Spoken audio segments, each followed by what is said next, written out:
Çekiyor mu?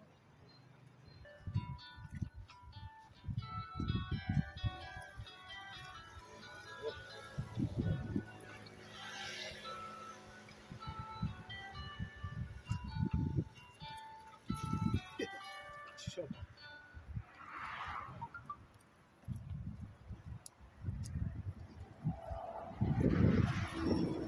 Böyle daha içine gidiyor. Bak gene düzeltecek. Yine otların içine koy verirsiniz şef.